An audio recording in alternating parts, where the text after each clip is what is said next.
In today's video, I'm going to show you how to add and change fonts in Inkscape step by step.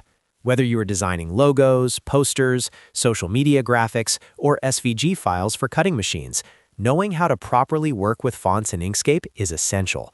I'll walk you through adding text, changing the font style, adjusting size and spacing, and even what to do if you want to use a new font that's not showing up. Make sure to watch until the end so you don't miss any important tips. And if this video helps you out, don't forget to hit that like button and subscribe to the channel for more Inkscape tutorials. Let's get started.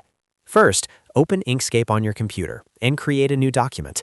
Once your blank canvas is open, you'll want to select the Text tool. You can do this by clicking the text icon in the left toolbar or simply pressing the T key on your keyboard as a shortcut. Now click anywhere on your canvas and start typing your text. You'll see your words appear using the default font that Inkscape currently has selected. To change the font, make sure your text is selected. You can either highlight the specific letters with your cursor if you want to change only part of the text, or click on the text object using the Select tool to modify the entire text box. At the top of the screen, you'll see the Font Family drop-down menu. Click on that drop-down, and you'll see a list of all the fonts currently installed on your system. Scroll through the list and click on any font to instantly preview how it looks on your selected text. This makes it easy to test different styles until you find the one that fits your design. Right next to the Font Family dropdown, you'll see options for font style, such as regular, bold, italic, or bold italic, depending on the font you've chosen. Select the style you prefer. You can also adjust the font size from the size box in the top toolbar. Increase the number to make your text larger, or decrease it to make it smaller. You can type in a custom value for precise sizing. If you want even more control over your text, open the Text and Font panel by going to the top menu, clicking Text, and then selecting Text and Font. This panel gives you a larger preview area and more detailed controls.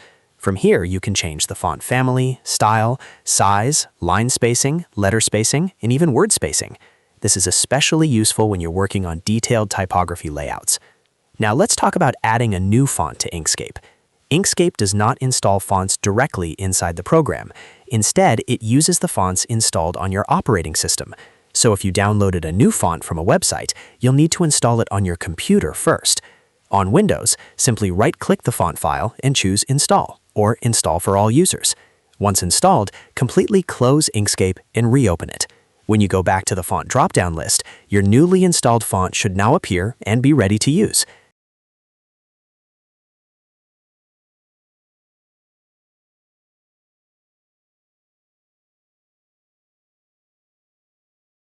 After choosing your font, you can further customize your text by changing its color. With the text selected, click any color from the color palette at the bottom of the screen to change the fill color. If you want to add an outline, hold Shift and click a color to apply it to the stroke instead. For even more control, open the Fill and Stroke panel from the Object menu and fine-tune your colors, stroke width, and effects. One important tip: if you're sending your design to someone else or using it for printing or cutting, consider converting your text to a path. This ensures the font appearance stays exactly the same, even if the other person doesn't have that font installed. To do this, select your text, go to the Path menu, and click Object to Path. Keep in mind that once you convert text to a path, you can no longer edit the wording as text, so it's best to duplicate your text first just in case. And that's how you add and change fonts in Inkscape.